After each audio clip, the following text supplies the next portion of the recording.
तो फैसला 2019 जो है वो लगातार आ रहा है। सुबह से हम आपको अपडेट दे रहे हैं। आपको बता दें इस वक्त का जो ताज़ा अपडेट है उसमें बीजेपी लीड करती दिखाई दे रही है 299 पे, और जो उसकी सीटें हैं वो जीत में तब्दील हो रही हैं। अभी तक 45 सीटों पर जीत चुकी है और कांग्रेस जो है वो 85 पर लीड करती दिखाई दे रही है, 7 पर जीत दर्ज करवा चुकी है। बीजेपी की एक और सीट बढ़ गई है, 46 हो गई है। साथ ही साथ जो अदर्स हैं उसमें 103 लीड कर रही हैं और जो 3 है उस पर जीत अपनी दर्ज करवा चुकी है। लगातार हम आपको ग्राफिक के जरिए और हमारे जो तमाम साथी हैं वो भी लगातार आपको अपडेट दे रहे हैं, बता रहे हैं कि जो सियासत का मंजरनामा पल पल बदलता रहा, जिस तरह से लगातार हम बात करते रहे, जो रैलियां थी क्या वो रैलियां वाकई में वोट में तब्दील हुई हैं, इन्हीं तमाम चीज़ों पर हम यहाँ पर बात कर रहे हैं। हमारे साथ खास पैनल भी मौजूद है। चलिए अब हम रुख करेंगे अपने पैनल का। जीतू शर्मा साहब भी हमारे पास मौजूद हैं,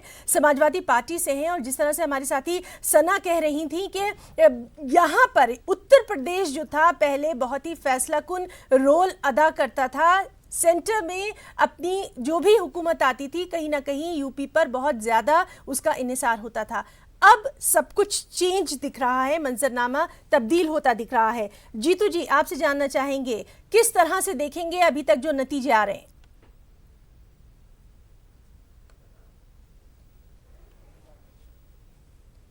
रुझान निकल कर आए हैं, इससे एक बात तो साफ हो चुकी है कि भारत की जनता का दिल बहुत बड़ा है। यदि आप 2014 में संकल्प पत्र के नाम पर झूठ बोलकर भी आएंगे और यदि उनके लिए आप ये कहेंगे जनता के बीच जाकर के आप 60 साल रहे, 70 साल रहे, हमें केवल 5 साल काम करने का मौका मिला, तो जनता आपको आने वाले 5 साल भी दे देगी। इतना बड़ा दिल देश की जनता का है और शायद देश की जनता ने उसी बात को ध्यान में रखते हुए भारतीय जनता पार्टी को इतनी बड़ी तादाद में बहुमत देने का काम किया है। और अब ये जिम्मेदारी भारतीय जनता बात रखी जी, अब भारतीय जनता पार्टी की जिम्मेदारी बनती है कि जो वादे 2014 में किए, चाहे मैं 35A की बात कर लूँ, 370 की बात कर लूँ, राम मंदिर की बात कर लूँ, काला धन वापस लाने की बात कर लूँ, स्मार्ट सिटी की बात कर लूँ, या तमाम और जो इनके बड़े बड़े वादे थे उन पर काम करने की जरूरत आज भारतीय जनता पार्टी को आन पड़ी है। अब ये नहीं कह सकते कि भाई जो हमारे वादे थे उन्हें पूरा करने के लिए हमें और समय की आवश्यकता है, या पिछली जो सरकारें थी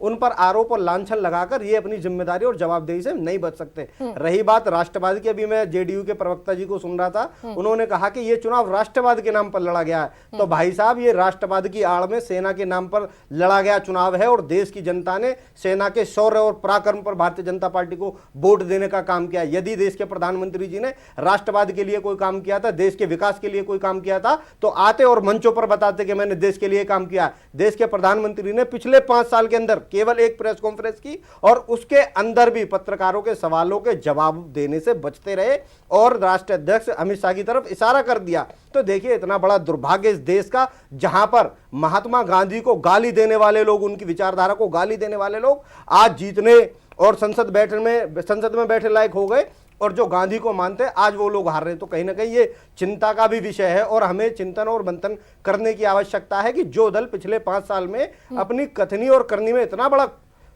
फर्क दिखा रहा था, आज वो कितना कम कर पाएगा, ये भी देखना बड़ा महत्वपूर्ण होगा। जीतू शर्मा जी, अपने कामों को समाजवादी पार्टी जो है वो शायद ठीक से पहुंचा नहीं पाई लोगों तक, इसको तो मानेंगे? नहीं, मैं कहता हूं यदि विकास के ऊपर देश के अंदर चुनाव होता तो आदरणीय अखिलेश यादव जी की सीटें सबसे अधिक निकल कर आती, महागठबंधन की सीटें सबसे निकल कर आती। केवल और केवल जाति धर्म, मंदिर मस्जिद, रमजान और दीपावली के नाम पर चुनाव किया गया, लोगों को बांटने का चुनाव हुआ, नफरत पैदा करने का चुनाव हुआ, दो भाईचारे और सांप्रदायिक सौहार्द जो होता है उसको बिगाड़ने की कोशिश की गई। मैं तमाम उदाहरण दे सकता हूं इस तरीके के। यदि आप विकास की बात करती हैं तो 2 साल में उत्तर डॉक्टर प्रदेश सुनील में कुमार सिंह जी भारतीय जनता जेडीयू पार्टी से हैं। डॉक्टर सुनील जी बताइए। देखिए, पहले तो मैं कहूँगा कुछ पैनलिस्ट फारूक अब्दुल्ला साहब और एक पैनलिस्ट थे मिस्टर इफ्तिकार, उन्होंने कश्मीर मसले पर पाकिस्तान से बात करने की सलाह सुझाव दिया। मैं उसकी निंदा करता हूँ, भर्त्सना करता हूँ। कश्मीर भारत का एक अभिन्न अंग है।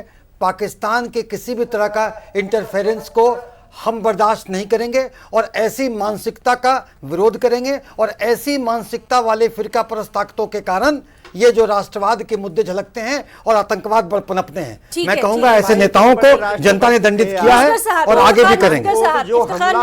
सीधे आपसे इसका जवाब चाहेंगे। जांच क्यों कराई गई? आईएसआई से जांच क्यों? मिसगर साहब, इसका जवाब है आपके पास? कुछ नहीं, पाकिस्तान का किसी भी मामले में अगर आप वकालत करते हैं कि कश्मीर के मसले में उनसे बातचीत करें तो इसकी निंदा है, भर्त्सना है और राष्ट्र विरोधी है। मेरा ये मत है। सुनील जी, इफ्तिखार मिसगर साहब जो इन तमाम चीजों देखिए, जी बताइए। देखिए सुनील जी, आपने जो बात रखी है, एक तो हो गया कि हम घर बैठे बात करें, आंख बंद करके बात करें। एक हो गया कि एक साइड से भारत में हम ही बोलते हैं कि पाकिस्तान के पास एक हिस्सा है कश्मीर का, गिलगित बलूचिस्तान है, आज़ाद मुजफ्फराबाद है जिसको हम आज़ाद कश्मीर कहते हैं, और पाकिस्तान एक पार्टी रहा है, आज ही नहीं, और इसको पाकिस्तान ने पार्टी नहीं बनाया है, इसको हिंदुस्तान के उस फैसले ने पार्टी बनाया जो बैनुल अक़वाम में हिंदुस्तान लेके गया है, और उसमें पाकिस्तान, हिंदुस्तान और कश्मीर के लोग फरीक है। हम ये नहीं बोलते कि हम हिंदुस्तान से अलग होना चाहते हैं, हम ये बोलते हैं कि कश्मीरियों को वो हक मिले जिस हक के वादे पे वो हिंदुस्तान के साथ जुड़ गए हैं। जी देखिए, अगर यही बातें हैं, आपको मैं ये बात क्लियर करना चाहता हूं कि आज का इलेक्शन जो आपने हिंदुस्तान में भारतीय जनता पार्टी ने जीता, मैं मुबारकबाद देता हूं, लेकिन उनको मुबारकबाद देना चाहिए कश्मीर को, क्योंकि उन्होंने कश्मीर को बलि का बकरा बनाया अपनी इलेक्शन के लिए। बालाकोट से लेकर पुलवामा तक, पुलवामा से लेकर आर्मी के जितने भी कांड उन्होंने हाईलाइट कर दिए, उस पे वोट ले लिया। डेवलपमेंट का कहीं बात नहीं चला। जीडीपी की हालत कितनी खराब थी वो आपको भी पता है, हमें भी पता है। रोजगार का कहीं साधन नहीं हुआ, जमींदारों के जेब में पैसा नहीं आया, लेकिन अगर इलेक्शन लड़ा तो कश्मीर को बलि का बकरा बना के लड़ा। और अब इनको चाहिए हिंदुस्तान की हित के लिए, एक बड़े देश की हित के लिए, जो डेमोक्रेटिक मुल्क है उसकी हित के लिए कश्मीर पे उन्हीं मुद्दों पे बात हो जो वादा बंद है हिंदुस्तान कश्मीर के लोगों के साथ, और उसमें पार्टी 3 है, उसमें कश्मीर के लोग हैं, उसमें पाकिस्तान एक फरीक है और उसमें हिंदुस्तान एक फरीक है। तो इसमें बुरा दिल पे लेने वाली बात नहीं है। ये बात आप अगले 5 साल के बाद इलेक्शन के पहले कर सके तो अच्छी बात है, क्योंकि मिसलेड हिंदुस्तान की आवाम को मिसलेड किया गया। जी हिना जी, देखिए, ऐसी बातों से जो आज ये वोट आप देख रहे हैं, जो आज ये बढ़त देख रहे हैं आप, लोगों ने क्या किया, पॉलिटिशियनों ने क्या किया, कहीं डेवलपमेंट की